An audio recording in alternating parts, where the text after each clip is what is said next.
Hi all. Assent അക്കാദമിയിലെ police ഡ്രൈവറിൻ്റെ ക്ലാസ്സിലേക്ക് എല്ലാവർക്കും സ്വാഗതം. നമ്മൾ ഡ്രൈവറിൻ്റെ നാലാമത്തെ ക്ലാസ്സാണ്. നാലാമത്തെ ക്ലാസ്സിൽ പറയുന്നത് CMVR റൂളിനെ കുറിച്ചാണ്.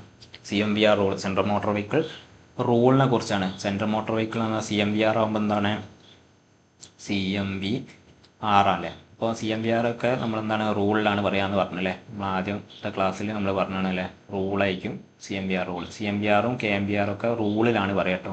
MV ആക്ട് മാത്രമാണ് എന്ത് സെക്ഷനിൽ പറയാം. ഓക്കെ, നോക്കി വെക്കുക. MV ആക്ട് മാത്രമാണ് സെക്ഷനിൽ പറയാം. അപ്പോൾ ജസ്റ്റ് നമ്മൾ കടക്കുമ്പോൾ സെൻട്രൽ മോട്ടോർ വെഹിക്കിളിൽ റൂൾ 3 മുതൽ 32 വരെ ഉള്ളതാണ് എന്ത് CMVR റൂളുകൾ നമുക്ക് പഠിക്കാനുള്ളത്. അപ്പോൾ ഇന്നത്തെ ക്ലാസ് ഈ CMVR റൂള് നമ്മൾ 2 പാർട്ടാക്കിയിട്ട് എടുക്കുന്നത്. അപ്പോൾ ഇത് മൊത്തമായിട്ട് നമ്മൾ ഈ 3 മുതൽ 32 വരെ ഉള്ളതിൽ നമ്മൾ 2 പാർട്ടാക്കിയിട്ട്, അപ്പോൾ ഇന്നത്തെ ക്ലാസ്സിൽ പാർട്ട് 1ൽ നമ്മൾ 17A വരെയാണ് നമ്മൾ ഇന്നത്തെ ക്ലാസ്സിൽ ഉൾപ്പെടുത്തിയത്. CMVR റൂളിലെ 3 മുതൽ 17A വരെയാണ് നമ്മൾ ഇന്നത്തെ ക്ലാസ്സിൽ ഉൾപ്പെടുത്തിയത്. അപ്പോൾ നമ്മൾ ക്ലാസ്സിലേക്ക് പോകാം.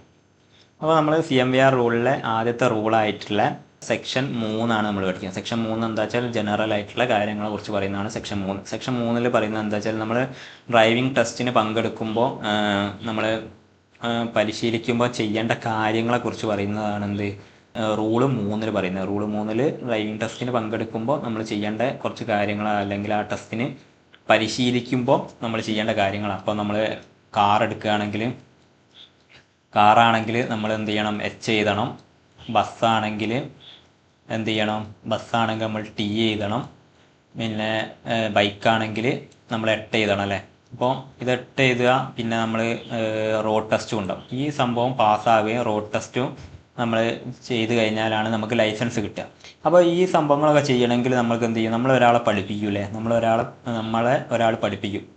നമ്മൾ ഒരു ഇൻസ്ട്രക്ടർ ഉണ്ടാവും. ആ ഇൻസ്ട്രക്ടർ നമ്മളെന്ത് ചെയ്യും, ഈ സംഭവം H എഴുതുന്നത് എങ്ങനെയാണെന്നൊക്കെ പഠിപ്പിക്കും. പിന്നെ റോഡിൽ എന്തൊക്കെ നമ്മൾ ചെയ്യണോ, എന്തൊക്കെ സിഗ്നലുകൾ ഇടണം, അങ്ങനത്തെ കുറേ കാര്യങ്ങളൊക്കെ നമ്മളെ പഠിപ്പിക്കാൻ ഒരു ഇൻസ്ട്രക്ടർ വാഹനത്തിലുണ്ടായിട്ട് നമ്മളെ പഠിപ്പിക്കും.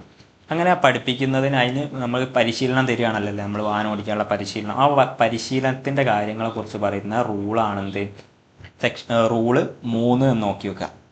അപ്പോൾ എന്താണ്, നമ്മൾ ഈ ടെസ്റ്റിന് വേണ്ടിയിട്ടുള്ള പരിശീലനം ചെയ്യാല്ലേ. അപ്പോൾ ടെസ്റ്റിന് നമുക്ക് പരിശീലനം ചെയ്യുമ്പോൾ നമുക്ക് ആദ്യം എന്ത് വേണം, നമ്മളെ കയ്യിൽ ഒരു ലേണേഴ്സ് ലൈസൻസ് വേണം അല്ലേ. നമ്മളാണ് ലൈസൻസ് എടുക്കാൻ പോവുക. അപ്പോൾ ലൈസൻസ് എടുക്കുന്നതിന് ലേണേഴ്സ് ലൈസൻസിൻ്റെ കാലാവധി എത്രയാണെന്ന് എത്രയിനി 6 മാസത്തേക്കല്ലേ. 6 മാസത്തേക്ക് ഉള്ള ഒരു ലേണേഴ്സ് ലൈസൻസ് വരും. ആ ലൈസൻസ് കിട്ടിക്കഴിഞ്ഞാലാണ് എന്ത് ചെയ്യുക, നമ്മളെ ഡ്രൈവിംഗ് സ്കൂളിലെ ഒരു ഇൻസ്ട്രക്ടർ നമ്മൾ എന്ത് ചെയ്യുക, കാർ ഓടിപ്പിക്കാനൊക്കെ പഠിപ്പിക്കാം. അപ്പോൾ നമ്മളെ കയ്യിൽ എന്ത് ചെയ്യണം, മതിയായ ഒരു ലേണേഴ്സ് ലൈസൻസ് ഉണ്ടായിരിക്കണം. ഇപ്പോൾ എന്താണ്, നമ്മളെ പഠിപ്പിക്കുന്ന ഒരു ഇൻസ്ട്രക്ടർ ഉണ്ട് അല്ലേ. ആ ഇൻസ്ട്രക്ടർക്ക് എന്ത് വേണം, ഒരു ലൈസൻസ് ഉള്ള ഒരു ഇൻസ്ട്രക്ടർ നമ്മളെ കൂടെ ഉണ്ടായിരിക്കണം ആ വണ്ടിയിലല്ലേ. നമ്മൾ ലേണേഴ്സ് ലൈസൻസ് ഉള്ള ഒരാൾ വാഹനം ഓടിക്കുകയാണെങ്കിൽ ലൈസൻസ് ഉള്ള ഒരാൾ ആ വാഹനത്തിൻ്റെ കൂടെ ഉണ്ടായിരിക്കണം എന്ന് നിയമത്തിൽ പറയുന്നുണ്ട്. അതും ഉണ്ടാവണം. മതിയായ ഒരു ലൈസൻസ് ഉള്ള ഒരു ഇൻസ്ട്രക്ടറോ ഒരാളോ എന്ത് ചെയ്യണം, ആ വാഹനത്തിൽ ഉണ്ടായിരിക്കണം. അപ്പോൾ പിന്നെന്താണ്, ആ വാഹനത്തിൽ എന്താ ചെയ്യുക, നമ്മൾ ഡ്രൈവിംഗ് സ്കൂളിലൊക്കെ കാറിലൊക്കെ കണ്ടിട്ടുണ്ടാവില്ലേ, ഈ ഇൻസ്ട്രക്ടർ ഇരിക്കുന്ന ഭാഗത്ത് എന്തുണ്ടാവും, ഒരു ബ്രേക്കും ഒരു ക്ലച്ചും ഉണ്ടാവും. അവർക്ക് ഓപ്പറേറ്റ് ചെയ്യാൻ പാകത്തിന് ഒരു ബ്രേക്കും ക്ലച്ചും അവരെ കാലിൻ്റെ താഴത്തും ഉണ്ടാവും. അതെന്താ വെച്ചാൽ നമ്മൾ പഠിക്കുകയാണല്ലേ, ചിലപ്പോൾ നമുക്ക് ചില കാര്യങ്ങൾ ചിലപ്പോൾ മറന്നൊക്കെ പോകും. ചിലപ്പോൾ ബ്രേക്ക് പിടിക്കാൻ തന്നെ നമ്മളോട് മറന്നൊക്കെ പോകും. അപ്പോൾ അപകടം ഉണ്ടാവാതിരിക്കാൻ വേണ്ടിയിട്ട് അവരെ ഭാഗത്തും എന്തുണ്ടാവും, ബ്രേക്കും ക്ലച്ചും ഉണ്ടാവും. അപ്പോൾ അത് നിയന്ത്രിക്കാൻ അവർക്കും കഴിയണമല്ലേ, ആ വാഹനം നിയന്ത്രിക്കാൻ അവർക്കും കഴിയണം. അപ്പോൾ ആ സംഭവം ഉണ്ടായിരിക്കണമെന്നും ഇതിൽ പറയുന്നുണ്ട്. പിന്നെ ഇതിൽ പറയുന്നത് എന്താ വെച്ചാൽ, ഈ നമ്മൾ പഠിക്കുന്ന വാഹനങ്ങളൊക്കെ ഉണ്ട്, കാറൊക്കെ കണ്ടു കഴിഞ്ഞാൽ കാറിൻ്റെ പുറകിലും മുന്നിലും L എന്ന് എഴുതിയിട്ടുണ്ടാവും അല്ലേ. L എന്ന് ചുവന്ന അക്ഷരത്തിൽ ഇങ്ങനെ എഴുതിയിട്ടുണ്ടാവും L. അപ്പോൾ എന്താണ്, കാറിൻ്റെ മുൻവശത്തും പിൻവശത്തും എന്ത് ചെയ്യണം, നമ്മൾ പഠിക്കുന്ന വാഹനമാണെങ്കിൽ ആ പഠിക്കുന്ന വാഹനത്തിൻ്റെ മുന്നിലും പിന്നിലും എന്ത് ചെയ്യണം, L എന്ന അക്ഷരം എന്ത് ചെയ്യണം, എഴുതിയിരിക്കണം. L എന്ന അക്ഷരം എഴുതിയാൽ എന്ത് നമുക്ക് മനസ്സിലാവാം, ആ കാർ ഓടിക്കുന്ന ആൾ പഠിക്കുകയാണെന്ന് നമ്മൾ മനസ്സിലാക്കുക. നമ്മൾ ഏത് കാറിൻ്റെ മുകളിൽ L എന്നുള്ള ആ ഒരു സംഭവം അതിൽ എഴുതിയിട്ട് ചുവന്ന അക്ഷരത്തിൽ എഴുതിയിട്ടുണ്ടെങ്കിൽ ആ കാർ ഓടിക്കുന്നത് ഒരു പഠിക്കുന്ന ആളാണ് ആ കാർ ഓടിക്കുന്നത് എന്നുള്ളത് നമ്മൾ മനസ്സിലാക്കണം. അപ്പോൾ ഈ L എഴുതുന്നതിന് ഒരു മാനദണ്ഡമുണ്ട് അല്ലേ. നമ്മൾ വെറുതെ ഒരു സ്റ്റിക്കറായിട്ട് പതിപ്പിച്ചാൽ പോരാ, വെറുതെ ഒരു L കയറി പതിപ്പിച്ചാൽ പോരാ അല്ലേ. ചെറിയ രീതിക്ക് എൽ എഴുതിയാലൊന്നും പോരാ. അതിന് ഓരോ ലെങ്ത്തും അതിൻ്റെ വലുപ്പത്തിനും അതിൻ്റെ ആകൃതിക്കും ഒക്കെ വ്യത്യാസമുണ്ട്, ഓരോ അളവുണ്ട്. ആ അളവിൽ അനുസരിച്ചിട്ടുള്ള എല്ലേ നമുക്ക് ആ ബോർഡിൽ പ്രദർശിപ്പിക്കാൻ പാടുള്ളൂ. അതിനെക്കുറിച്ചും ഇതിൽ പറയുന്നുണ്ട്. അപ്പോൾ എന്താണ്, നമ്മൾ ആ ഒരു അളവ് നോക്കാം. അപ്പോൾ എന്താണ്, നമ്മളെ വാഹനത്തിൽ എൽ എഴുതൂലേ, ഈ എൽ എഴുതുന്നത് നമ്മളൊരു ചതുരത്തിൽ എൽ എന്ന അക്ഷരം എഴുതും ഇങ്ങനെ. അപ്പോൾ ഈ ചതുരത്തിൻ്റെ ഈ പുറമുള്ള ബൗണ്ടറി എത്ര ആയിരിക്കണം? 18 സെൻറ്റിമീറ്ററിൽ കുറയാത്ത, അതായത് 18 സെൻറ്റിമീറ്ററിൽ മുകളിലേക്ക് എന്തും ആവാം. 18 മുതൽ 19, 20 ആയ എത്ര വലുപ്പത്തിൽ വേണേ ആക്കാം. പക്ഷെ എന്ത് ചെയ്ത് 18 കുറയാൻ പാടില്ല. 18 കുറയാത്ത രീതിയിലുള്ള ഒരു ചതുരത്തിലുള്ള ഒരു പ്രതലത്തിലായിരിക്കണം ഈ എൽ എഴുതേണ്ടത്. ഓക്കെ, അത് അതിൽ ഓർത്ത് വെക്കേണ്ടത് 18 സെൻറ്റിമീറ്ററിൽ കുറയാൻ പാടില്ല. 18 സെൻറ്റിമീറ്ററിൽ മുകളിലേക്ക് ഏത് ഇത് വേണമെങ്കിലും ഉപയോഗിക്കാം. 18, 19, 20 ഒക്കെ നമുക്ക് ഉപയോഗിക്കാം. 18ൻ്റെ താഴെ ഉപയോഗിക്കരുത്. ഇതെന്താ വെച്ചാൽ ഈ ഒരു ഭാഗമല്ലേ, ഈ ഒരു ഭാഗം PSC അതുപോലെ തന്നെ കോപ്പി പേസ്റ്റ് ചെയ്യും. സ്റ്റേറ്റ്മെൻ്റ് ആയിട്ട് ചോദിക്കും, ഇവിടെ 18 സെൻറ്റിമീറ്ററിൽ കുറയാത്തത് എന്നുള്ളിടത്ത് കുറവ് എന്നൊക്കെ കാണിക്കും. അപ്പോൾ നമ്മൾ ഇത് കറക്റ്റ് വായിച്ച് പോകണം. ഇതിൽ നമ്മൾ 18 കാണും, ഈ 10 കാണും, 2 കാണും, 9 ഒക്കെ നമ്മൾ കാണും. അപ്പോൾ നമ്മൾ വിചാരിക്കും ശരിയാണെന്ന് വിചാരിച്ചാൽ നമ്മൾ കറപ്പിച്ച് പോയാൽ ചിലപ്പോൾ തെറ്റും. ഇവിടെ ഈ കുറയാത്തത് ഉള്ളിടത്ത് ചിലപ്പോൾ കുറവ് എന്നായിരിക്കും കാണിക്കുക. അപ്പോൾ ഓർത്ത് വെക്കേണ്ടത് 18 സെൻറ്റിമീറ്ററിന് മുകളിലേക്ക് എന്ന് മാത്രം ഓർത്ത് വെച്ചാൽ 18 സെൻറ്റിമീറ്ററിന് മുകളിലേക്ക് നമുക്ക് ഏതിലും ഒരു പ്രതലത്തിൽ നമുക്ക് എൽ എഴുതാം. അപ്പോൾ ഈ എല്ലിന് അപ്പോൾ പ്രതലമായില്ലേ, നമുക്ക് പ്രതലമായി കഴിഞ്ഞാൽ നമ്മൾ അതിൻ്റെ ഉള്ളിൽ എന്ത് ചെയ്യണം, എൽ എഴുതണം അല്ലേ. ഈ എൽ എഴുതുമ്പോൾ എന്ത് ചെയ്യണം, ഈ ലെറ്ററിൻ്റെ ഉയരം എന്ത് ചെയ്യണം, ഇവിടെ 10 സെൻറ്റിമീറ്ററിൽ കുറയാൻ പാടില്ല, ഒന്ന് കുറയത്. ഈ ഉയരം എന്ത് ചെയ്ത്, ഈ ഹൈറ്റ് എന്ത് ചെയ്യാൻ പാടില്ല, 10 സെൻറ്റിമീറ്ററിൽ കുറയാൻ പാടില്ല. 10, 11 അത് എത്ര വലുപ്പം വേണമെങ്കിലും ആക്കാം. പക്ഷെ 10 സെൻറ്റിമീറ്റർ 9, 8 ഒന്നും ആക്കാൻ പാടില്ല. 10 സെൻറ്റിമീറ്ററിൽ കുറയാത്ത ഒരു വലുപ്പത്തിലായിരിക്കണം, ഹൈറ്റിലായിരിക്കണം എൽ എഴുതേണ്ടത്. അതിലെന്ത് ചെയ്യണം, ഇതിൻ്റെ വീതി എന്ത് ചെയ്യണം, 9 സെൻറ്റിമീറ്ററിൽ കുറയാൻ പാടില്ല. വീതി എന്താവണം, 9 സെൻറ്റിമീറ്ററിൽ കുറയാത്ത ഒരു വീതി ആയിരിക്കണം. 9ൻ്റെ മുകളിലേക്ക് എത്രയും നമുക്ക് എടുക്കാം. ക്വസ്റ്റ്യനിൽ ഇപ്പോൾ 18 പകരം 19 വന്നാലും ശരിയാണ്. ഈ 10 പകരം 11 വന്നാലും ശരിയാണ്. ഈ 9 പകരം 10 വന്നാലും ശരിയാണ്. 2 പകരം 3 വന്നാലും ശരിയാണ്. ഈ ഒരു അളവ് വന്നാലൊക്കെ ശരിയാണ്. പക്ഷേ ഈ 18ലും ഈ 10ലും ഈ 9ലും 2ലും ഒന്നും കുറയാൻ പാടില്ല. അത് മാത്രം നോക്കി വെച്ചാൽ. അപ്പോൾ ഇതിൻ്റെ വീതി 9 സെൻറ്റിമീറ്ററിൽ കുറയാത്ത ഒരു വീതി ആയിരിക്കണം എന്ന് നോക്കി വെക്കുക. പിന്നെന്താണ്, ഇതിനൊരു തിക്നെസ് ഉണ്ടാവില്ലേ, ഈ എൽ എഴുതുന്നതിനൊരു തിക്നെസ് ഉണ്ടാവും. നമ്മൾ വെറുതെ ഒരു പെൻസിൽ കൊണ്ട് വരച്ചാൽ പോരല്ലോ അല്ലേ, ഇതിനൊരു തിക്നെസ് ഉണ്ടാവും. ഈ എല്ലിനൊരു തിക്നെസ് ഉണ്ടാവും. ഈ തിക്നെസ് എന്തായിരിക്കണം, 2 സെൻറ്റിമീറ്ററിൽ കുറയാൻ പാടില്ല. ഈ തിക്നെസ് എന്താവണം, 2 സെൻറ്റിമീറ്ററിൽ കുറയാൻ പാടില്ല. തിക്നെസ് 2 സെൻറ്റിമീറ്ററിൽ കുറയാൻ പാടില്ല. ഓക്കെ, 2 സെൻറ്റിമീറ്ററിൽ കുറയാൻ പാടില്ല. തിക്നെസ് 2 സെൻറ്റിമീറ്ററിൽ കുറയാൻ പാടില്ല. ഓക്കെ, അത് നോക്കി വെക്കുക. അപ്പോൾ ഒന്നും എന്ത് ചെയ്ത് ഈ അളവിൽ കുറയാൻ പാടില്ല. അപ്പോൾ ഇതിൽ നോക്കേണ്ട കാര്യം എന്താ വെച്ചാൽ, നമ്മൾ ഈ പ്രതലം എൽ എഴുതുന്ന പ്രതലത്തിൻ്റെ 18 സെൻറ്റിമീറ്ററിൽ കുറയാൻ പാടില്ല. 18 സെൻറ്റിമീറ്ററിന് മുകളിലേക്ക് എത്ര ഉപയോഗിക്കാം. ഇതിൻ്റെ ഉള്ളിൽ എഴുതുന്ന എല്ലിൻ്റെ ഉയരം എത്രയാ, 10. അതിൻ്റെ വീതി എത്രയാ വെച്ചാൽ 9. പിന്നെ ഈ എല്ലിന് എന്ത് ചെയ്യണം, ഒരു തിക്നെസ് വേണം അല്ലേ. ആ തിക്നെസ് എത്രയാ വെച്ചാൽ 2. ഓക്കെ, ഈ തിക്നെസ്സിൽ കുറഞ്ഞു കഴിഞ്ഞാൽ എന്ത് ചെയ്യാം, നമുക്ക് കാണാൻ കഴിയില്ല. നമ്മൾ പുറകിൽ വരുന്ന വണ്ടിക്കൊന്നും എന്ത് ചെയ്യാൻ പറ്റില്ല, കാണാൻ കഴിയില്ല. അടുത്തൊക്കെ എത്തുമ്പോൾ കാണാൻ കഴിയും. അതുകൊണ്ടാണ് ഈ ഒരു നമ്പറിലുള്ള റൂളിൽ പറയുന്നത് തന്നെ. കാരണം ഇതിൽ കുറഞ്ഞു കഴിഞ്ഞാൽ നമുക്ക് പുറകിൽ വരുന്ന വണ്ടിക്ക് അടുത്തെത്തിയാലൊക്കെ ചിലപ്പോൾ ഇത് കാണാൻ കഴിയുള്ളൂ. അതുകൊണ്ടാണ് ഇതിൽ കുറയാൻ പാടില്ല. ഇതിൽ കൂടുതൽ അധികമുള്ള ഏത് നമ്പറിൽ വേണമെങ്കിലും നമുക്ക് ഈ എൽ എഴുതാം. ഓക്കെ, ഇതിൽ നോക്കി വെക്കേണ്ടത് 18 സെൻറ്റിമീറ്ററിൽ കുറയാൻ പാടില്ല, 10 സെൻറ്റിമീറ്ററിൽ ഉയരം കുറയാൻ പാടില്ല, 9 സെൻറ്റിമീറ്ററിൽ കുറയാത്ത വീതി ഉണ്ടായിരിക്കണം, 2 സെൻറ്റിമീറ്ററിൽ കുറയാത്ത തിക്നെസ്സും ഉണ്ടായിരിക്കണം. ഇതിലാകെ പഠിക്കേണ്ടത് ഇതേ ഉള്ളൂ. 18 സെൻറ്റിമീറ്ററിൽ കുറയതെന്നും പ്രതലത്തിൽ എന്ത് വേണം, എല്ലിൻ്റെ ഉയരം എത്രയായിരിക്കണം, 10 സെൻറ്റിമീറ്ററിൽ കുറയതെന്നും അതിൻ്റെ വീതി 9 സെൻറ്റിമീറ്ററിൽ കുറയതെന്നും അതിൻ്റെ തിക്നെസ് അതിൻ്റെ കട്ടി എന്ത് ചെയ്ത് 2 സെൻറ്റിമീറ്ററിൽ കുറയതെന്ന് മാത്രം നോക്കി വെച്ചാൽ മതി. ഓക്കെ ഓക്കെ അത് നോക്കി വെക്കുക. ഇത് മാത്രമാണ് നോക്കേണ്ടത്. ഇത് ഇമ്പോർട്ടൻ്റ് ആണ്. എന്താണ് PSC സ്റ്റേറ്റ്മെൻ്റ് ആയിട്ട് തന്നെ ഈ സാധനം ചോദിക്കുകയുള്ളൂ. സ്റ്റേറ്റ്മെൻ്റ് ആകുമ്പോഴാണ് നമുക്ക് പെട്ടെന്ന് തെറ്റുക. ഡയറക്റ്റൊക്കെ ചോദിക്കുക എന്ന് പറഞ്ഞാൽ പ്രശ്നമില്ല. ഈ സ്റ്റേറ്റ്മെൻ്റ് ആയിട്ട് ചോദിക്കുമ്പോൾ ഇവിടെയാണ് കുറയാത്തത് എന്നുള്ള സാധനം തന്നെയാണ് കേട്ടോ നമ്മൾ നോക്കേണ്ടത്. കുറയാത്തത് തന്നെയാണ് ഈ നമ്പർ തന്നെയായിരിക്കും തരിക, പക്ഷേ ഇവിടെ കുറയാത്തത് ഈ നമ്പറായിരിക്കും നമ്മൾ പരീക്ഷകളിൽ നോക്കുക. പെട്ടെന്ന് നമ്മളിത് ഇത്ര ഇതൊന്നും വായിക്കാൻ നിൽക്കില്ല. അതാണ് നമുക്ക് പറ്റുന്ന ഏറ്റവും വലിയ തെറ്റും. നമ്മൾ ഈ സാധനം ഇങ്ങനത്തെ വലിയ സ്റ്റേറ്റ്മെൻറ്റ് വരുമ്പോൾ അതിൽ ഈ 18, 10, ഈ 9 എടുക്കും, പിന്നെ ഈ 2 നമ്മൾ നോക്കും. ഇത് എല്ലാം നമ്മളെ കണ്ണിൽപ്പെടും. അപ്പോൾ നമ്മൾ ഈ സ്റ്റേറ്റ്മെൻറ്റ് ശരിയാണെന്ന് പറയും. നമ്മൾ ആൻസറിൽ നോക്കുമ്പോൾ നമ്മൾ ഇതാണ് കർപ്പിക്കും. ഇവിടെ എന്ത് ചെയ്യുന്നത്, PSC എന്ത് നമുക്കൊരു ചതി തന്നിട്ടുണ്ടാവും. ഇവിടെ കുറയാത്തത് എന്നുള്ളിടത്ത് 18 സെൻറ്റിമീറ്ററിൽ കുറവ് എന്നായിരിക്കും. ഇവിടെ 10 സെൻറ്റിമീറ്ററിൽ കുറഞ്ഞത് എന്നായിരിക്കും ഉയരം ഇട്ടുണ്ടാവുക. അത് നമ്മൾ ശ്രദ്ധിച്ചിട്ടുണ്ടാവില്ല. അപ്പോൾ ഇത് കറക്റ്റ് നോക്കണം. 18 സെൻറ്റിമീറ്ററിൽ കുറയാത്തത്, അതായത് 18-ന് മുകളിലേക്ക് എത്രയും പോകും, 10-ന് മുകളിലേക്ക് എത്രയും പോകും, 10-ന് കുറയാൻ പാടില്ല. 9-ന് മുകളിലേക്ക് എത്രയും പോകും, കുറയാൻ പാടില്ല. 2-ന് മുകളിലേക്ക് എത്രയും പോകും, കുറയാൻ പാടില്ല. അത് മാത്രം ഇതിൽ നോക്കി വെച്ചാൽ മതി.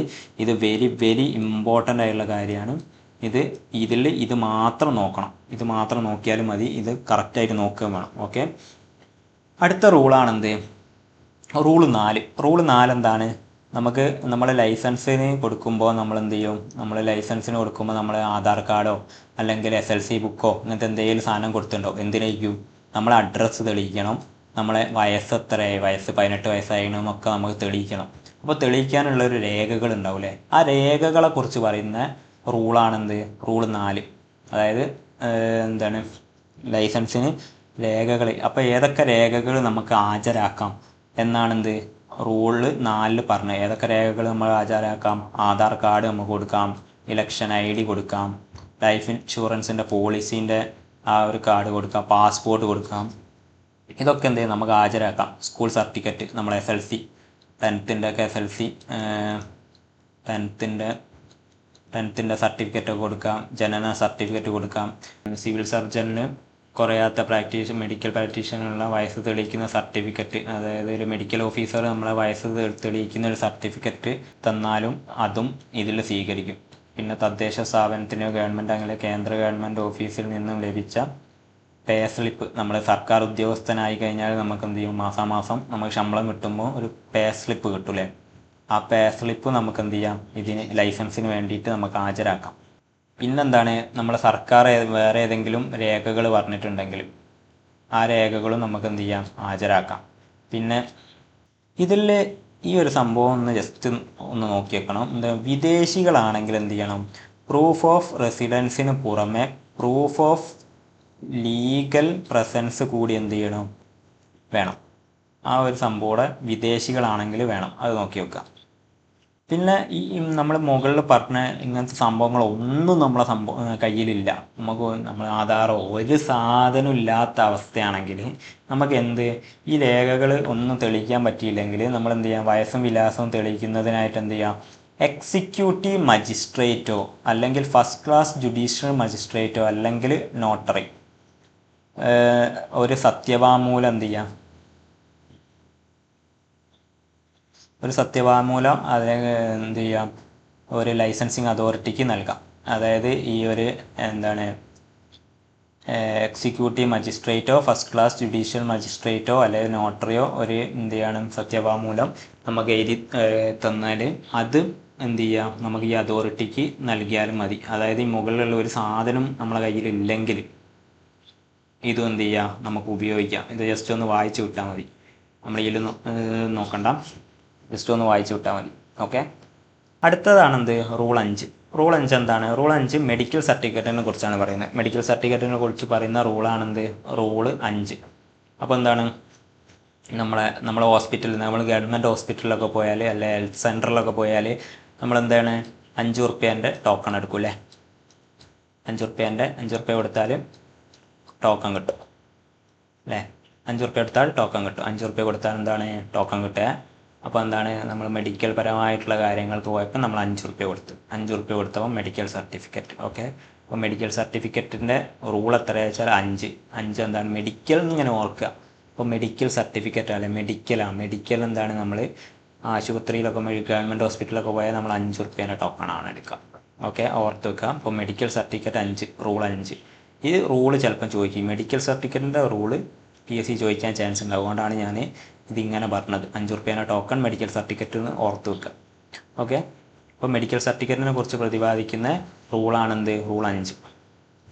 ഇതിൽ പഠിച്ചു വെക്കേണ്ട കാര്യം എന്താ വെച്ചാൽ ഈ ഫോം 1 എന്താണ്, ശാരീരിക ക്ഷമത, ഫിസിക്കൽ ഫിറ്റ്നസിൻ്റെ ഫോമാണെന്ത്, ഫോം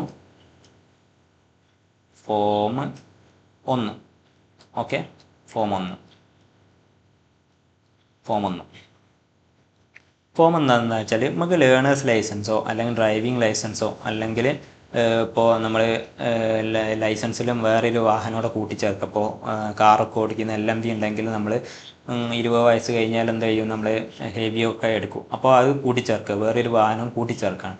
അങ്ങനെ ലേണേഴ്സ് ലൈസൻസോ അല്ലെങ്കിൽ ഡ്രൈവിംഗ് ലൈസൻസോ അല്ലെങ്കിൽ ഒരു വാഹനം കൂട്ടിച്ചേർക്കുകയോ ചെയ്ത് കഴിഞ്ഞാൽ ആ ചേർക്കുന്ന സമയത്ത് നമ്മൾ അപേക്ഷേൻ്റെ കൂടെ എന്ത് ചെയ്യണം, ഒരു മെഡിക്കൽ സർട്ടിഫിക്കറ്റ് വെക്കണം. ആ മെഡിക്കൽ സർട്ടിഫിക്കറ്റ് ഇതിൽ പറയുന്നത് ശാരീരിക ക്ഷമത, ഫിസിക്കൽ ഫിറ്റ്നസിൻ്റെ ഒരു ഫോം കൂടെ നമ്മൾ കൊടുക്കണം. ഈ ഫോം എന്താ വെച്ചാൽ ആ ഒരു ശാരീരിക ക്ഷമതേൻ്റെ ഫോം എത്രയാണെന്ന് വെച്ചാൽ ഫോം 1 ആണ്. അതായത് ശാരീരിക ക്ഷമത ഫിസിക്കൽ ഫിറ്റ്നസിൻ്റെ ഫോം എത്രയാണെന്ന് ചോദിച്ചാൽ ഫോം 1 ആണെന്ന് നോക്കി വെക്കുക. ലേണേഴ്സ് ലൈസൻസിനോ അല്ലെ ഡ്രൈവിംഗ് ലൈസൻസിലോ അല്ലെ മറ്റൊരു വാഹനം കൂട്ടിച്ചേർക്കാനോ നമ്മൾ അപേക്ഷിക്കുമ്പോൾ ഒരു ഫോം കൊടുക്കും. ആ ഫോമാണെന്ത്, ഫോം 1 ഓർത്ത് വെക്കുക. ഓക്കെ, അതിൽ തന്നെ ട്രാൻസ്പോർട്ട് വാഹനമാണെങ്കിൽ നമ്മൾ ഹെവി വാഹനം ഓടിക്കാനുള്ള ട്രാൻസ്പോർട്ട് വാഹനങ്ങളാണെങ്കിൽ ഫോം 1A ആണ്. എന്താണ് ഫോം 1A വരിക കേട്ടോ. 1A ഫോം 1A ട്രാൻസ്പോർട്ട് വാഹനം ഓടിക്കുന്നതിന്. അവിടെ മെഡിക്കൽ ഫിറ്റ്നസ് ആണ്, മെഡിക്കൽ സർട്ടിഫിക്കറ്റ്. അപ്പോൾ മെഡിക്കൽ സർട്ടിഫിക്കറ്റിൻ്റെ ഫോം എത്രയാണെന്ന് വെച്ചാൽ ഫോം 1A ആണ്. ശാരീരിക ക്ഷമത ഫിസിക്കൽ ഫിറ്റ്നസ് ആണെങ്കിൽ അത് വെറും ഫോം 1 ആണ്. മെഡിക്കൽ സർട്ടിഫിക്കറ്റ് ആണെങ്കിൽ ഫോം 1A ആണെന്ന് നോക്കി വെക്കുക. Okay, medical certificate form 1A ആണ്, മാറിപ്പോയത്. ശാരീരിക ക്ഷമത വെറും ഫോം 1 ആണ്. ട്രാൻസ്പോർട്ട് വാഹനങ്ങൾ ഓടിക്കണമെങ്കിൽ എന്ത് ചെയ്യണം, നമ്മളൊരു മെഡിക്കൽ സർട്ടിഫിക്കറ്റ് ഹാജരാക്കണം. ആ മെഡിക്കൽ സർട്ടിഫിക്കറ്റിൻ്റെ ഫോം എത്രയാണെന്ന് വെച്ചാൽ ഫോം 1A ആണെന്ന് നോക്കി വെക്കുക. ഓക്കെ, എന്നാൽ ഒരു കണ്ടീഷനോടുണ്ട്. ആ കണ്ടീഷനാണിത്. ആ കണ്ടീഷനിൽ എന്താ വെച്ചാൽ 40 വയസ്സോ അതിൽ കൂടുതലോ ആയാൽ നമ്മൾ എന്ത് ചെയ്യുക, ആദ്യത്തെ ഫസ്റ്റ് ലൈസൻസ് എടുക്കുമ്പോൾ നമുക്ക് 40 വയസ്സ് വരെയാണ് കിട്ടുക എന്ന് പറഞ്ഞില്ലേ. 40 വയസ്സ് കഴിഞ്ഞാൽ നമ്മൾ എന്ത് ചെയ്യണം, അത് പുതുക്കണം. അപ്പോൾ അങ്ങനെ 40 വയസ്സിന് ശേഷം നമ്മൾ പുതുക്കുകയാണെങ്കിൽ അത് നോൺ ട്രാൻസ്പോർട്ട് ആവാം. നോൺ ട്രാൻസ്പോർട്ട് തന്നെ 40 വയസ്സിന് മുകളിലായിട്ട് പുതുക്കുള്ളൂ. അപ്പോഴും നമ്മൾ എന്ത് ചെയ്യണം, ഈ ഫോം 1A കൊടുക്കണം. കാരണം എന്താണ്, നമ്മൾ 40 വയസ്സ് കഴിഞ്ഞല്ലേ. അപ്പോൾ നമ്മൾ മെഡിക്കലി ഫിറ്റാണോ എന്ന് നോക്കണം. അപ്പം നമ്മൾ ഒരു മെഡിക്കൽ സർട്ടിഫിക്കറ്റ് ഹാജരാക്കണം അല്ലേ. അപ്പോൾ 40 വയസ്സിന് മുകളിലായിട്ട് ആയ വ്യക്തി ലൈസൻസ് പുതുക്കുകയോ അല്ലെങ്കിൽ ലൈസൻസ് എടുക്കുകയോ ചെയ്ത് കഴിഞ്ഞാൽ ഫോം 1A എന്ത് ചെയ്യേണ്ടത്, ഫോം 1A ആണ് എന്ത് കൊടുക്കേണ്ടത്, ഫോം 1A ആണ് എന്ത് കൊടുക്കേണ്ടത് നോക്കുക. ഓക്കെ, അതൊന്ന് മനസ്സിലാക്കി വെക്കുക. അടുത്ത റൂളാണെന്ത്, റൂൾ 9. റൂൾ 9 എന്ന് പറഞ്ഞാൽ നമ്മൾ പഠിച്ചൊരു സംഭവം ഉണ്ടല്ലേ, ഹസാഡസ് ഗുഡ്സ് വെഹിക്കിൾ അല്ലേ. ഹസാഡസ് ഗുഡ്സ് വെഹിക്കിൾ ഓടിക്കണമെങ്കിൽ ലൈസൻസ് ഉണ്ടല്ലേ. ആ ലൈസൻസിന് എന്താണ് കാലാവധി എത്രയാ വെച്ചാൽ 3 വർഷം അതിനല്ലേ. 3 വർഷമാണ് എന്ത് ഹസാഡസ് ഗുഡ്സിൻ്റെ ലൈസൻസിൻ്റെ കാലാവധി എന്നൊക്കെ നമ്മൾ പഠിച്ചിട്ടുണ്ട്. അപ്പോൾ ആ ഒരു ഹസാഡസ് ഗുഡ്സ് ഓടിക്കുന്നതിൻ്റെ ഒരു ക്വാളിഫിക്കേഷൻ, ഒരു യോഗ്യത ഉണ്ട്. ആ യോഗ്യതയെ കുറിച്ച് പറയുന്ന റൂളാണ് റൂൾ 9. 9 ആണെന്ത് ഹസാഡസ് ഗുഡ്സ് എന്ന് ഓർത്ത് വെക്കുക. ഹസാഡസ് ഗുഡ്സ് 9 ആണെന്ത് ഹസാഡസ് ഗുഡ്സ് എന്ന് ഓർത്ത് വെക്കുക. Rule 9 hazardous goods. അസാഡസ് ഗുഡ്സിൻ്റെ യോഗ്യതയെ കുറിച്ച് പറയുന്നത്. അപ്പോൾ എന്താണ് യോഗ്യതയിൽ ഒന്നാമത്തെ യോഗ്യത പറയുന്നത് എന്താണ്, നമ്മളെ ഭരണഘടനയിലെ ഒരു ഷെഡ്യൂളിൽ 8ാം ഷെഡ്യൂളിൽ നമ്മൾ 8ാം ഷെഡ്യൂൾ എന്താ, ഭരണഘടനയുടെ 8ാം ഷെഡ്യൂൾ എന്ന് പറഞ്ഞാൽ നമ്മളെ ഭാഷകളെ കുറിച്ച് പറയുന്നതല്ലേ. ഭാഷകളെ കുറിച്ച് പറയുന്ന ഷെഡ്യൂൾ 8 ഏതെങ്കിലും ഒരു ഭാഷ നമ്മൾ അറിഞ്ഞിരിക്കണം അല്ലേ. അതിൻ്റെ കൂടെ എന്ത് ചെയ്യണം, ഇംഗ്ലീഷ് അറിഞ്ഞിരിക്കണം. ഇപ്പോൾ നമ്മളിപ്പോൾ കേരളത്തിലാണെങ്കിൽ നമ്മൾ എന്ത് ചെയ്യണം, കേരളത്തിലാണെങ്കിൽ നമുക്ക് എന്ത് ചെയ്യണം, ഒരു മലയാളം എന്നുള്ള ഭാഷയും അറിയണം, ഇംഗ്ലീഷും അറിയണം അല്ലേ.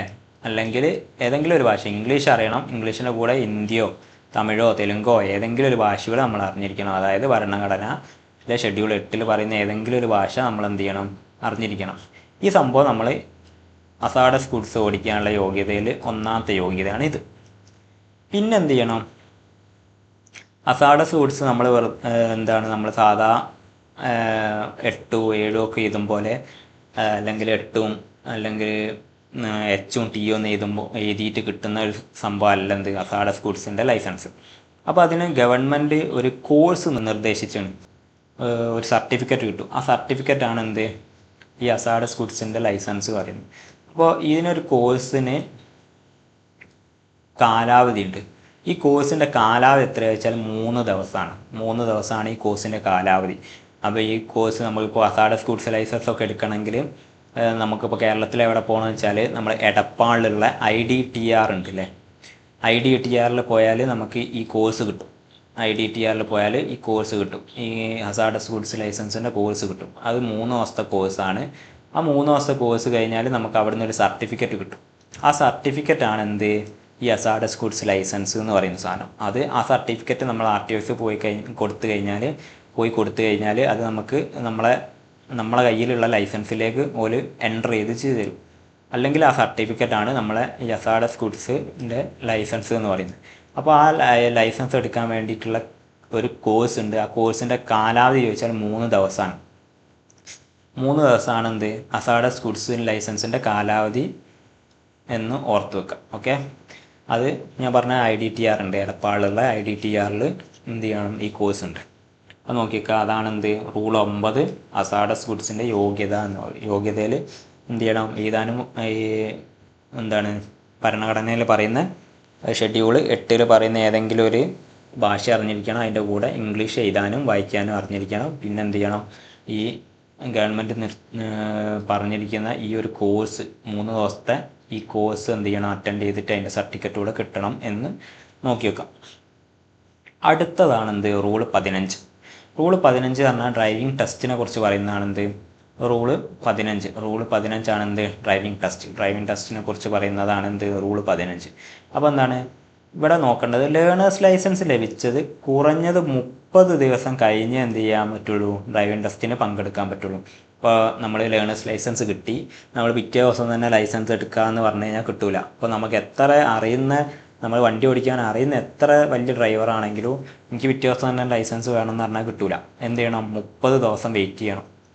30 ദിവസം വെയിറ്റ് ചെയ്ത് കഴിഞ്ഞാലേ നമുക്ക് എന്ത് ചെയ്യാൻ പറ്റുള്ളൂ, ലൈസൻസിന് ഉള്ള ടെസ്റ്റിന് പങ്കെടുക്കാൻ പറ്റുള്ളൂ. നമുക്ക് സ്ലോട്ട് കിട്ടുക, ഇപ്പോൾ സ്ലോട്ടാണ്, ആ സ്ലോട്ട് കിട്ടുക ഈ 30 ദിവസം കഴിഞ്ഞിട്ട് നമുക്ക് സ്ലോട്ട് കിട്ടുള്ളൂ. ലേണേഴ്സ് ലൈസൻസ് എടുത്ത് 30 ദിവസം കഴിഞ്ഞിട്ട് നമുക്ക് സ്ലോട്ട് കിട്ടുള്ളൂ.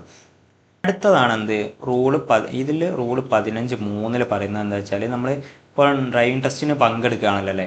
ഈ ഡ്രൈവിംഗ് ടെസ്റ്റിന് പങ്കെടുക്കുമ്പോൾ നമ്മൾ കുറച്ച് കാര്യങ്ങളൊക്കെ ചെയ്യണം അല്ലേ. നമ്മൾ കുറച്ച് കാര്യങ്ങൾ ആ ചെയ്യേണ്ട കാര്യങ്ങളെക്കുറിച്ച് പറയുന്നതാണ് എന്ത് 15(3) നോക്കി വെക്കുക. ഈ ഒരു റൂളില്ലേ, ഈ റൂള് 15(3) ഇത് നോക്കി വെക്കുക. എന്താണ് ഡ്രൈവിംഗ് ടെസ്റ്റിൻ്റെ സമയത്ത് ചെയ്യേണ്ട കാര്യങ്ങളെക്കുറിച്ച് പറയുന്നതാണ് 15(3) നോക്കി വെക്കാം. അതിൽ കുറച്ച് കാര്യങ്ങളുണ്ട്. ആ കാര്യങ്ങൾ എന്താണ് നമ്മൾ ജസ്റ്റ് ഒന്ന് നോക്കിയിട്ട് പോവുക. നിങ്ങൾക്കൊക്കെ ഉപകാരപ്പെടുന്നതാണ്. PSC എഴുതി ലിസ്റ്റിൽ വന്നു കഴിഞ്ഞാൽ പ്രാക്ടിക്കൽ ടെസ്റ്റ് ഉണ്ടാവും. അതിന് നമ്മളെ മോട്ടോർ വെഹിക്കിൾ ഇൻസ്പെക്ടർ വണ്ടിയിൽ ഇരുന്നിട്ട് ഒരു 10 കാര്യങ്ങൾ നോക്കും. ഒരു പേപ്പറിൽ 10 കാര്യങ്ങളുണ്ടാവും. ആ 10 കാര്യങ്ങൾ ഓരോ കാര്യത്തിനും ചിലപ്പോൾ 5 മാർക്ക് ഒക്കെ വീതമായിരിക്കും. 5 മാർക്ക് വീതം എടുത്തിട്ടാണ് ടോട്ടൽ 30 മാർക്ക് നമുക്ക് ഡ്രൈവിംഗ് ടെസ്റ്റിൽ കിട്ടുന്നത്. അപ്പോൾ അതിന് ഓരോ കാര്യങ്ങൾ MVD എന്ത് ചെയ്യും, ബസ്സിൽ ഇരുന്നിട്ട് നോക്കും. ഓരോ കാര്യങ്ങൾ ചെയ്യുന്നത്. അതിൽ കുറച്ച് കാര്യങ്ങളുണ്ടല്ലേ അങ്ങനത്തെ അത് ഈ സാധനങ്ങളൊക്കെ നമുക്ക് ഉപകാരപ്പെടുന്ന, അതുകൊണ്ട് ജസ്റ്റ് നമ്മൾ അതൊന്ന് നോക്കാം. നമ്മൾ ആദ്യം തന്നെ വണ്ടി കയറിയാൽ എന്താ നോക്കേണ്ടത്? നമ്മൾ സീറ്റ് ബെൽറ്റ് ഇടണം. അതൊരു റൂളാണല്ലേ. നമ്മൾ വാഹനത്തിൽ കയറിയാൽ ആദ്യം തന്നെ നമ്മൾ ഇടേണ്ട കാര്യം സീറ്റ് ബെൽറ്റാണ്. സീറ്റ് ബെൽറ്റ് ഇട്ട് കഴിഞ്ഞാൽ നമ്മൾ രണ്ടാമത് നോക്കുന്ന കാര്യം എന്താണ്?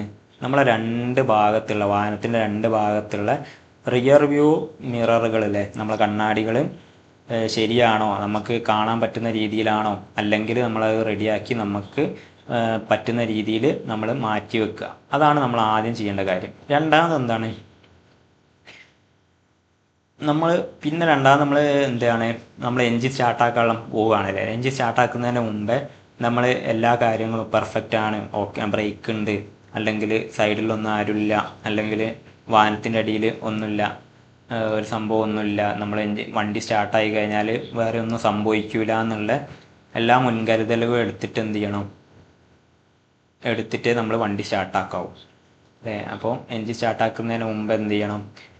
കുറച്ച് മുൻകരുതലുകളൊക്കെ ഉള്ള കാര്യങ്ങളൊക്കെ എടുക്കണം. അടുത്ത പോയിൻ്റാണ് എന്ത്? നമ്മൾ എന്ത് ചെയ്യണം? നമ്മൾ വാഹനം സ്റ്റാർട്ട് ചെയ്ത് നമ്മൾ പിന്നെ എന്ത് ചെയ്യും? സിഗ്നലൊക്കെ കാണിച്ച് നമ്മൾ എന്ത് ചെയ്യും? വാഹനം മുന്നോട്ടെടുക്കും. നമ്മൾ ഫസ്റ്റ് ഗിയർ മുതൽ വാഹനം മുന്നോട്ടെടുത്തിട്ട് നമ്മൾ എന്ത് ചെയ്യും? ടോപ്പ് ഗിയർ വരെ എത്തൂലേ. 5 ഗിയർ ആണെങ്കിൽ 5ാമത്തെ ഗിയർ വരെ നമ്മൾ വാഹനം ഓടിക്കണം. ആ ഓടിക്കുന്നത് വരെ നമ്മൾ റോഡിൻ്റെ കണ്ടീഷനൊക്കെ നോക്കിയിട്ട് നമ്മൾ മതിയായ സുരക്ഷയിൽ നമ്മൾ വാഹനത്തിൻ്റെ ഗിയറൊക്കെ മാറ്റി കറക്റ്റ് പ്രോപ്പറാക്കി ഗിയർ മാറ്റി നമ്മൾ ടോപ്പ് ഗിയർ വരെ എത്തിക്കണം. അപ്പോൾ എന്താണ്, ടോപ്പ് ഗിയറൊക്കെ എത്തിക്കഴിഞ്ഞാൽ നമ്മളിങ്ങനെ വാഹനം കുറച്ചുകൂടി ഓടിച്ച് പോകുമ്പോൾ പെട്ടെന്ന് എന്തെങ്കിലും സിഗ്നലുകളോ അല്ലെങ്കിൽ എന്തെങ്കിലും ഒരാൾ നിൽക്കുക, അല്ലെങ്കിൽ ഒരാൾ റോഡ് മുറിച്ച് കടക്കാൻ നിൽക്കുക, എന്തെങ്കിലുമൊക്കെ ചെയ്യുമ്പോൾ നമ്മൾ എന്ത് ചെയ്യണം? പെട്ടെന്ന് ബ്രേക്ക് ചെയ്ത് ഗിയർ ഡൗൺ ചെയ്യണം അല്ലേ. അപ്പോൾ നമ്മളെ ആ ട്രാഫിക്കിൻ്റെ ഒഴുക്കിനനുസരിച്ച്, ട്രാഫിക്കിൻ്റെ അപ്പുറത്തെ സിറ്റുവേഷൻ എന്താണോ ആ സിറ്റുവേഷൻ അനുസരിച്ച് നമ്മൾ ഗിയറൊക്കെ ഡൗൺ ചെയ്ത് ഗിയറൊക്കെ മാറ്റിയിട്ട് വേണം നമ്മൾ വാഹനം ഓടിക്കാൻ. പിന്നെന്താണ്, നമ്മൾ ഇറങ്ങുകയാണല്ലേ. ഇറങ്ങുമ്പോൾ നമ്മൾ എന്ത് ചെയ്യണം? ലോ ഗിയറിൽ, അതായത് നമ്മൾ ഏത് ഗിയറിലാണോ നമ്മൾ ആ കയറ്റം കയറിയത് അതേ ഗിയറിൽ തന്നെ ആവണം നമ്മൾ എന്ത് ചെയ്യണം? ആ ഇറങ്ങുമ്പോഴും നമ്മൾ ചെയ്യേണ്ട ആ ഗിയറിലേക്ക് പെട്ടെന്ന് തന്നെ ഗിയർ ഡൗൺ ചെയ്തിട്ട് തന്നെ എന്ത് ചെയ്യണം? ആ താഴേക്കുള്ള ഇറങ്ങണം എന്ന് നോക്കുക. പിന്നെ ശരിയായ സിഗ്നൽ ഉപയോഗിച്ച് ശ്രദ്ധയോടെ ലൈൻ മാറുക. ഇപ്പോൾ നമ്മൾ ഒരു ലൈനിൽ നിന്ന് മറ്റൊരു ലൈനിലേക്ക് മാറണം, അല്ലെങ്കിൽ വേറൊരു ലെഫ്റ്റിലേക്കോ റൈറ്റിലേക്കോ തിരിയണം. അപ്പോൾ നമ്മൾ ശരിയായ ഒരു ലൈൻ ഉണ്ടാവില്ലേ, നമ്മൾ ലൈൻ ട്രാഫിക്കൊക്കെ നമ്മൾ പഠിക്കും. അപ്പോൾ ആ സമയത്ത് നമ്മൾ ശരിയായ സിഗ്നൽ ഉപയോഗിച്ചിട്ട് നമ്മൾ ലെഫ്റ്റിലേക്കാണെങ്കിൽ ലെഫ്റ്റ് സിഗ്നൽ, റൈറ്റിലേക്കാണെങ്കിൽ റൈറ്റ് സിഗ്നലൊക്കെ കാണിച്ച്, അല്ലെങ്കിൽ നമ്മൾ ലൈന് മാറുക എന്നുള്ള ഒരു സിഗ്നൽ കാണിച്ചിട്ട് എന്ത് ചെയ്യണം? ശ്രദ്ധയോടെ എന്ത് ചെയ്യണം? ആ ലൈന് മാറണം. അത് നോക്കാം. അടുത്ത എന്താ വെച്ചാൽ, നമ്മൾ ഒരു കയറ്റത്തിലൊക്കെ നിർത്തും. വണ്ടി കയറ്റത്തിൽ നിർത്തിച്ചിട്ട് നമ്മളോട് പിന്നെ മുന്നോട്ട് തന്നെ എടുക്കാൻ പറയും. അപ്പോൾ അങ്ങനെ മുന്നോട്ടെടുക്കുമ്പോൾ നമ്മൾ പുറകോട്ട് ഉരുളാതെ നമ്മൾ മുന്നോട്ട് തന്നെ കറക്റ്റ് എടുക്കണം. അപ്പോൾ അങ്ങനെ ചരിഞ്ഞൊരു പ്രദേശത്ത് നമ്മൾ വാഹനം നിർത്തിയിട്ട് നമ്മൾ പുറകോട്ട് പോവാത്ത രീതിയിൽ നമ്മൾ എന്ത് ചെയ്യുക? മുന്നോട്ട് പോകാൻ ശ്രമിക്കണം. അതിന് നമുക്ക് എന്ത് ചെയ്യുക? ഹാൻഡ് ബ്രേക്കോ എന്ത് വേണമെങ്കിൽ, അല്ലെ നമ്മൾ ഹാഫ് ക്ലച്ചിൽ ബൈക്കിംഗ് പോയിന്റിൽ നിർത്തിയിട്ട് നമ്മൾ എന്ത് ചെയ്യുക? ആക്സിലേറ്റർ കൊടുത്തിട്ട് നമ്മൾ എന്ത് ചെയ്യുക? പുറകോട്ട് പോകാത്ത രീതിയിൽ മുന്നോട്ട് തന്നെ പോകാൻ നോക്കണം. അതും നമ്മളെ ടെസ്റ്റിൻ്റെ ഭാഗമാണ്. ഓക്കെ. പിന്നെന്താ വെച്ചാൽ, നമ്മൾ വാഹനം ഓടിക്കുമ്പോൾ ഓവർടേക്ക് ചെയ്യേ, അല്ലെങ്കിൽ നമ്മൾ വേറൊരു വാഹനം നമ്മളെ പുറകിലുണ്ടെങ്കിൽ ആ വാഹനത്തിനെ ഓവർടേക്ക് ചെയ്യാൻ അനുവദിക്കുക. അങ്ങനത്തെ പ്രവർത്തികളൊക്കെ ചെയ്യുമ്പം ശരിയായ ജാഗ്രത ഉണ്ടായിരിക്കണം അല്ലേ. ശരിയായ സിഗ്നലോട് കൂടി എന്ത് ചെയ്യണം? നമ്മൾ ആ ഒരു പ്രവൃത്തി ചെയ്യണം. ഓവർടേക്ക് ചെയ്യുകയോ അല്ലെങ്കിൽ ഓവർടേക്ക് ചെയ്യാൻ മറ്റൊരു വാഹനത്തെ അനുവദിക്കുകയൊക്കെ ചെയ്യുമ്പോൾ നമ്മൾ ആ ഒരു ജാഗ്രത ഉണ്ടായിരിക്കണം.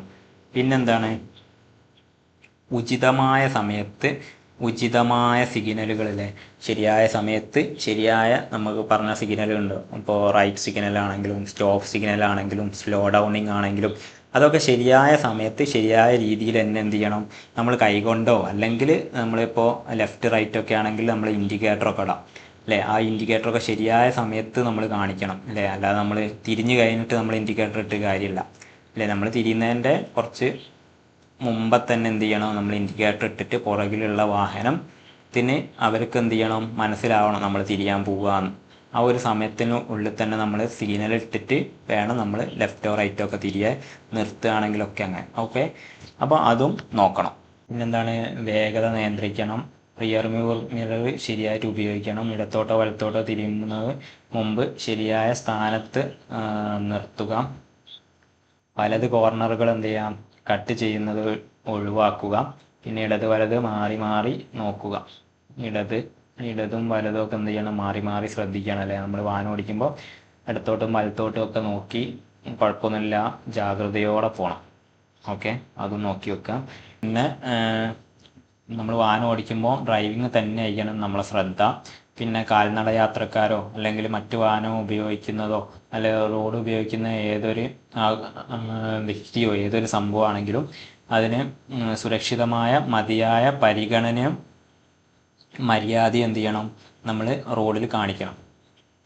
നമ്മൾ വേറൊരു കാൽനട യാത്രക്കാരുണ്ടെങ്കിൽ അവരോട് മര്യാദ കാണിക്കണം, മറ്റു വാഹനങ്ങൾ ഓടിക്കുന്ന ഡ്രൈവർമാരോട് മര്യാദ കാണിക്കണം, റോഡിലുള്ള മറ്റെന്ത് പ്രവൃത്തി ചെയ്യുന്ന ആളോടും നമ്മൾ മര്യാദ കാണിക്കണം, അവർക്ക് മതിയായ പരിഗണനയും നമ്മൾ കൊടുക്കണം, ഒരു വാഹനം ഓടിക്കുന്ന നമ്മൾ ഡ്രൈവർ. അടുത്തതാണ് എന്ത്, റൂള് 16. റൂള് 16 എന്താണ്, ഫോമുകളെ കുറിച്ച് പറയുന്ന. ലൈസൻസിൻ്റെ വ്യത്യസ്ത ഫോമുകളുണ്ട്. ലേണേഴ്സ് ലൈസൻസ് എടുക്കാൻ ഒരു ഫോം ഉണ്ടാവും, പിന്നെ ഡ്രൈവിംഗ് ലൈസൻസ് അപേക്ഷിക്കാൻ ഒരു ഫോം ഉണ്ടാവും, ഡ്രൈവിംഗ് ലൈസൻസിന് ഒരു ഫോം ഉണ്ടാവും. അങ്ങനെ ഒട്ടനവധി ഫോമുകളുണ്ട്, കുറേ ഫോമുകളുണ്ട്. ആ ഫോമുകളൊക്കെ കുറിച്ച് പറയുന്ന റൂൾ ഏതാണെന്ന് വെച്ചാൽ റൂൾ 16 ആണ് കേട്ടോ. അപ്പോൾ അതിൽ നമ്മൾ കുറച്ച് ഫോമുകളെ കുറിച്ച് പഠിക്കാം. അതിൽ ഫോമിൽ നമ്മളെ കയ്യിലുള്ള, നമുക്ക് ഡ്രൈവിംഗ് ലൈസൻസ് ഉണ്ടാവും അല്ലേ, നമ്മളെ കയ്യിൽ ഉള്ള ഡ്രൈവിംഗ് ലൈസൻസ് ഏത് ഫോമാണെന്ന് ചോദിച്ചു കഴിഞ്ഞാൽ അത് ഫോം 7 കേട്ടോ. നമ്മളെ കയ്യിലൊക്കെ ഉള്ള ഡ്രൈവിംഗ് ലൈസൻസ് നിങ്ങൾ എടുത്തു നോക്കിയാൽ കാണാം, അതിൻ്റെ മുകൾ ഭാഗത്തോ അല്ലെങ്കിൽ സൈഡിലായിട്ട് ഫോം 7 എന്ന് എഴുതിയിട്ടുണ്ടാവും. അപ്പോൾ നമ്മളെ ഡ്രൈവിംഗ് ലൈസൻസ് ഏത് ഫോമിലാണ് തരുന്നത് വെച്ചാൽ ഫോം 7 സ്മാർട്ട് കാർഡൊക്കെ ആയിട്ടുള്ള ആ ഒരു ഡ്രൈവിംഗ് ലൈസൻസിൻ്റെ ഫോം ഏതാണെന്ന് വെച്ചാൽ ഫോം 7 ആണെന്ന് ഓർത്ത് വെക്കുക കേട്ടോ. ഡ്രൈവിംഗ് ലൈസൻസിൻ്റെ ഫോം ഏതാണെന്ന് വെച്ചാൽ ഫോം 7 ആണ്. ഇൻ്റർനാഷണൽ ഡ്രൈവിംഗ് പെർമിറ്റ് അനുവദിക്കുന്ന ഫോം ഏതാണെന്ന് വെച്ചാൽ ഫോം 6A ആണ്. ഇൻ്റർനാഷണൽ ഡ്രൈവിംഗ് ലൈസൻസിൻ്റെ പെർമിറ്റ് അനുവദിക്കുന്ന ഫോം ഏതാണെന്ന് വെച്ചാൽ ഫോം 6A ആണ് കേട്ടോ. അത് ഇൻ്റർനാഷണൽ ഡ്രൈവിംഗ് ലൈസൻസ് പെർമിറ്റ് അനുവദിക്കുന്നത് ഫോം 6A ഓർത്ത് വെക്കുക. അപ്പോൾ ഇനി കുറച്ച് ഫോമുകളുണ്ട്, ആ ഫോമുകളെ ജസ്റ്റ് ഒന്ന് നോക്കല്ലേ. ഫോം 2 ഏതാണെന്ന് വെച്ചാൽ ലേണേഴ്സ് ലൈസൻസിനുള്ള അപേക്ഷയാണ് ഇവിടെ നോക്കണം.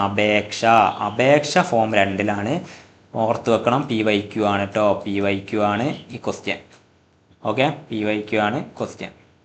ഫോം 2 ഏതാണെന്ന് വെച്ചാൽ ലേണേഴ്സ് ലൈസൻസിനുള്ള അപേക്ഷയാണ് ഫോം 2 ഓർത്ത് വെക്കുക.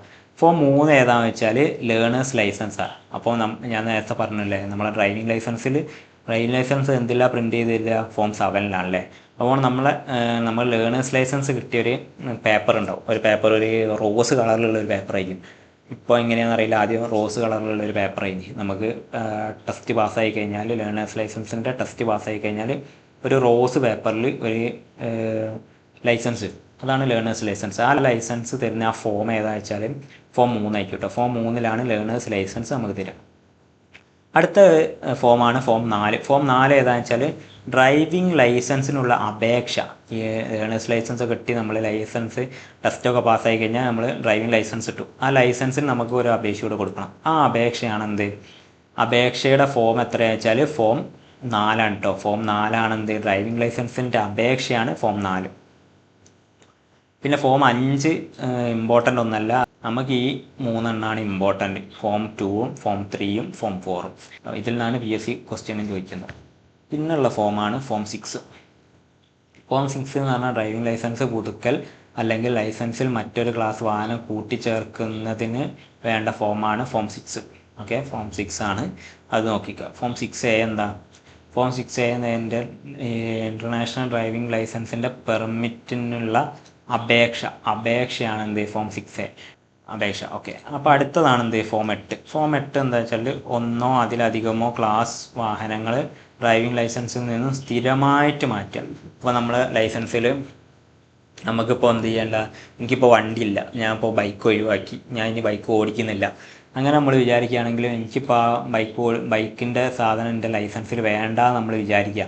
അപ്പോൾ നമ്മൾ ആ ഒഴിവാക്കണം എന്ന് പറഞ്ഞാൽ നമ്മൾ RTO ഒരു ഫോം കൊടുക്കുക. ആ ഫോമിൻ്റെ ഫോം എത്രയാണെന്ന് വെച്ചാൽ ഫോം 8 നമ്മൾ കൊടുക്കുക. അത് നോക്കിക്കുക. അപ്പോൾ ഇതിൽ ഫോം 2, 3, 4 പിന്നെ ഫോം 8ഉം ഫോം 7ഉം ഒന്ന് നോക്കി വെച്ചാൽ മതി കേട്ടോ. Okay, അടുത്തതാണെന്ത് rule 17. റൂള് 17 എന്താണ്? നമ്മളെ ലൈസൻസിലേക്ക് ഒരു വാഹനം കൂട്ടിച്ചേർക്കുന്നതിനെ പറ്റി പ്രതിപാദിക്കുന്നതാണ് റൂൾ 17. റൂൾ 17 ആണെന്ത് ഒരു ക്ലാസ് വാഹനം കൂട്ടിച്ചേർക്കാം ലൈസൻസിലേക്ക്. ഇപ്പോൾ LMB എടുത്ത ഒരാൾക്ക് 20 വയസ്സ് കഴിഞ്ഞാൽ പിന്നെ എന്താണ് ഹെവി എടുക്കണം വെച്ചാൽ അത് കൂട്ടിച്ചേർക്കുകയാണല്ലോ. അത് കൂട്ടിച്ചേർക്കുന്നതിനുള്ള കുറിച്ച് പറയുന്നതാണെന്ത് റൂള് 17 കേട്ടോ. റൂള് 17 ഒരു ക്ലാസ് വാഹനം കൂട്ടിച്ചേർക്കുന്നതിനെ കുറിച്ച് പറയുന്നതാണ്. അപ്പം അതിൽ കൂട്ടിച്ചേർക്കാനുള്ള ഫോം എത്രയാ വെച്ചാൽ ഫോം 2 കേട്ടോ. ആ ഒരു വാഹനം കൂട്ടിച്ചേർക്കാൻ നമ്മൾ ഏത് ഫോമിലാണ് കൊടുക്കേണ്ടത് വെച്ചാൽ ഫോം 2 പിന്നെ എന്താണ് ഒരു ലേണേഴ്സ് ലൈസൻസ് ഉണ്ടായിരിക്കണം. കാര്യത്തിൽ കൈവശമുള്ള ഒരു ഡ്രൈവിംഗ് ലൈസൻസ് ഉണ്ടാകണം. ട്രാൻസ്പോർട്ട് വാഹനമാണെങ്കിൽ വാഹനത്തിനുള്ള അപേക്ഷയാണെങ്കിൽ എന്താണ് ഡ്രൈവിംഗ് ലൈസൻസ് ഉണ്ടായിരിക്കണം. നമ്മൾ LMB ഒക്കെ ഉള്ള ഒരു ഡ്രൈവിംഗ് ലൈസൻസ് ഉണ്ടായിരിക്കണം, അത് വേണം. പിന്നെ റൂള് 30 പറയുന്ന ഒരു ഫീസ് ഉണ്ടാവില്ലേ, ആ ഫീസ് എന്ത് ചെയ്യണം നമ്മൾ അടച്ചിരിക്കണം. ഇതിൽ ഇമ്പോർട്ടൻ്റ് എന്താണ് ഈ റൂള് 17 എന്താണ് ഒരു ക്ലാസ് വാഹനം കൂട്ടിച്ചേർക്കുക എന്നുള്ളത് മാത്രമാണ് നോക്കി വെക്കേണ്ടത് കേട്ടോ. റൂള് 17 അടുത്തെന്താണ് റൂള് 17A ആണ്. റൂള് 17A എന്തായിരിക്കും? അപ്പോൾ ഇതിൽ ഇപ്പോൾ നമ്മളൊരു വാഹനത്തിൽ നമ്മളെ ലൈസൻസിൽ ഒരു വാഹനം നമുക്ക് എന്ത് ചെയ്യണം സ്ഥിരമായിട്ട് ഒഴിവാക്കണം. അങ്ങനെ സ്ഥിരമായിട്ടൊരു വാഹനം ഒഴിവാക്കുകയാണെങ്കിൽ അതിനെക്കുറിച്ച് പറയുന്ന റൂൾ ഏതാ വെച്ചാൽ അതാണ് റൂള് 17A. റൂള് 17A ഒഴിവാക്കുക. ഏതെങ്കിലും ഒരു ക്ലാസ് വാഹനം നമ്മളെ ലൈസൻസിൽ നിന്ന് സ്ഥിരമായിട്ട് ഒഴിവാക്കുന്നതിനെ കുറിച്ച് പറയുന്നതാണ് റൂള് 17A. ഈ റൂള് 17 നമ്മൾ ഒഴിവാക്കുകയാണല്ലോ. അപ്പോൾ ഒഴിവാക്കുമ്പോൾ നമ്മൾ എന്തൊക്കെ കാര്യങ്ങളാണ് കൊടുക്കേണ്ടത് വെച്ചാൽ ഡ്രൈവിംഗ് ലൈസൻസ് കൊടുക്കണം. പിന്നെ റൂള് 32 പറയുന്ന ഒരു ഫീസ് എന്ത് ചെയ്യണം നമ്മൾ അടയ്ക്കണം. പിന്നെന്താണ് ഫോം 8 എന്ത് ചെയ്യണം ഒരപേക്ഷയും നൽകണം. ഇത് മൂന്നൊന്ന് നോക്കി വെക്കുക. ഇതാണ് എന്ത് റൂള് 17 നമ്മൾ എന്താ ലൈസൻസിൽ നിന്ന് ഒരു വാഹനം സ്ഥിരമായിട്ട് ഒഴിവാക്കുന്നതാണ് റൂള് 17A. റൂള് വെറും 17 ഒരു വാഹനം കൂട്ടിച്ചേർക്കുന്നത് റൂള് 17 എന്ന് നോക്കി വെക്കും. അപ്പോൾ ഓക്കെ, ഇന്നത്തെ ഇതിൻ്റെ ബാക്കിയുണ്ട്. 17 മുതൽ അങ്ങോട്ടുള്ള ബാക്കി നമ്മൾ അടുത്തൊരു പാർട്ടാക്കിയിട്ട് 18 മുതൽ 32 വരെ ഉള്ളത് നമ്മൾ അടുത്ത പാർട്ടാക്കിയിട്ട് നമ്മൾ ഇട്ടിട്ടു പാർട്ട് 2 ആയിട്ടാണ് ഇടുക. അപ്പോൾ ഇതിൽ നമ്മൾ ജസ്റ്റ് നോക്കി വെക്കേണ്ടത് ഇമ്പോർട്ടൻ്റ് ആയിട്ടുള്ള കാര്യം, ഇതിൽ ഈ ഒരു ഭാഗം ഇത് വെരി വെരി ഇമ്പോർട്ടൻ്റ് ആണ്. ഈ എല്ലിൻ്റെ ഈ ഡയമെൻഷൻസ് വെരി വെരി ഇമ്പോർട്ടൻ്റ് ആണ്. അത് നോക്കി വെക്കുക. PSC ചോദിക്കും, ഉറപ്പാണ് ചോദിക്കും. പിന്നെ PSC ചോദിക്കുന്ന ഒരു കാര്യം എന്താ വെച്ചാൽ ഈ മെഡിക്കൽ സർട്ടിഫിക്കറ്റ് ആണ് കേട്ടോ. മെഡിക്കൽ സർട്ടിഫിക്കറ്റിന് ഈ ഫോം 1ഉം ഫോം 1A. ഫോം 1 എന്ന് പറഞ്ഞാൽ ശാരീരിക ക്ഷമതയും മെഡിക്കൽ സർട്ടിഫിക്കറ്റിൻ്റെത് ഫോം 1A ആണെന്ന് നോക്കി വെക്കുക. അതാണ് ഇതിൽ നോക്കി വെക്കേണ്ടത്. പിന്നെ ഈ ഹസാർഡസ് ഗുഡ്സിൻ്റെത് എന്താ വെച്ചാൽ ഇതിൽ അങ്ങനെ ഇമ്പോർട്ടൻ്റ് ഇല്ല. ഇതിൻ്റെ കാലാവധി ട്രെയിനിങ്ങിൻ്റെ കാലാവധി എത്രയാ വെച്ചാൽ അത് 3 ദിവസമാണെന്നുള്ളത് നോക്കി വെക്കാം. പിന്നെ അടുത്തത് ഡ്രൈവിംഗ് ടെസ്റ്റിൻ്റെത് എന്താണ് ലേണേഴ്സ് ലൈസൻസ് ലഭിച്ചിട്ട് 30 ദിവസം കഴിഞ്ഞിട്ട് എന്തേ ഉള്ളൂ നമുക്ക് ടെസ്റ്റിന് അറ്റൻഡ് ചെയ്യാൻ പറ്റുള്ളൂ എന്ന് നോക്കി വെച്ചാൽ മതി കേട്ടോ. 30 ദിവസം കഴിഞ്ഞിട്ട് എന്നുള്ളത് മാത്രം നോക്കി വെച്ചാൽ ലേണേഴ്സ് ലൈസൻസ് എടുത്തിട്ട് കേട്ടോ. ഇനി റൂൾ 15 3 എന്നുള്ള ഓർത്തൊക്കെ എന്ത് ഡ്രൈവിംഗ് ടെസ്റ്റിന് നടത്തുമ്പോൾ ചെയ്യേണ്ട കാര്യങ്ങളെക്കുറിച്ച് പറയുന്നത് റൂൾ ഏതാ വെച്ചാൽ 15 3 ചോദിക്കാം.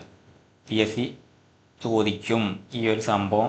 ചിലപ്പോൾ റൂൾ എടുത്ത് ചോദിക്കുമ്പം ഈ റൂളായിരിക്കും ചോദിക്കുക. PSC റൂൾ എടുത്ത് ചോദിക്കുകയാണെങ്കിൽ ഈ റൂളായിരിക്കും ചോദിക്കുക. 15 3 എന്ന് പറഞ്ഞിട്ടായിരിക്കും ചോദിക്കുക. ഡ്രൈവിംഗ് ടെസ്റ്റിൻ്റെ സമയത്ത് ഡ്രൈവിംഗ് ടെസ്റ്റിനെ കുറിച്ച് പറയുന്ന റൂൾ ഏതാണെന്ന് ചോദിച്ചാൽ അതിൽ റൂള് 15 എന്നും ഉണ്ടാവും, റൂള് 15 3 എന്നും ഉണ്ടാവും. അങ്ങനെയാണെന്ന് വെച്ചാൽ റൂള് 15 3 ആയിരിക്കും. ഇതായിരിക്കും PSC ഇതിൽ നിന്ന് ഒരു ക്വസ്റ്റ്യൻ ചോദിക്കുകയാണെങ്കിൽ ഈ ചോദ്യമാണ് ചോദിക്കുക. പിന്നെ ഇതൊന്ന് ജസ്റ്റ് വായിച്ച് നോക്കിയാൽ മതി. ഇത് നിങ്ങൾക്ക് എല്ലാവർക്കും അറിയുന്നതാണല്ലോ, ജസ്റ്റ് ഒന്ന് വായിച്ച് നോക്കിയാൽ മതി. പിന്നെ റൂള് 16 ഫോം 7 നോക്കി വെക്കുക, ഫോം 2 നോക്കി വെക്കുക, 3 നോക്കി വെക്കുക, 4 നോക്കി വെക്കുക. ഇതിൽ നിന്നാണ് PSC ചോദിക്കുക. ഈ ഒരു 3 സ്ഥാനത്ത് നിന്ന് PSC ചോദിക്കും. പിന്നെ ഫോം 8 ചോദിക്കില്ല, പക്ഷേ 8 നോക്കി വെക്കുക. പിന്നെ 17 എന്താ വെച്ചാൽ ലൈസൻസിൽ ഒരു വാഹനം കൂട്ടിച്ചേർക്കുക എന്നുള്ളത് നോക്കി വെക്കുക. പിന്നെ 17A ആണെങ്കിൽ സ്ഥിരമായിട്ടൊരു വാഹനം ലൈസൻസിൽ നിന്ന് ഒഴിവാക്കുക എന്നുള്ളത് നോക്കി വെക്കാം. അപ്പം ഇന്ന് പഠിച്ചത് എല്ലാവർക്കും മനസ്സിലായെന്ന് വിചാരിക്കുന്നു. അപ്പോൾ ഇതിലെന്തെങ്കിലും ഡൗട്ടോ കാര്യങ്ങളോ ഉണ്ടെങ്കിൽ നിങ്ങൾ കമൻറ്റിൽ രേഖപ്പെടുത്തിയാൽ മതി. നിങ്ങളെ സുഹൃത്തുക്കൾ ആരെങ്കിലും ജോലി നോക്കുന്നുണ്ടെങ്കിൽ, ഡ്രൈവറിൻ്റെ ജോലി നോക്കുന്നുണ്ടെങ്കിൽ അവർക്ക് ജസ്റ്റ് ഒന്ന് ഷെയർ ചെയ്ത് കൊടുക്കുക. ഈ ക്ലാസ് ആരെങ്കിലും ചാനൽ സബ്സ്ക്രൈബ് ചെയ്യാതെയാണ് കാണുന്നതെങ്കിൽ ജസ്റ്റ് ഒന്ന് സബ്സ്ക്രൈബ് ചെയ്ത് ബെല്ലൈക്കണോടെ ഒന്ന് അമർത്തി വെക്കുക. അപ്പോൾ ഓക്കെ, താങ്ക് യു.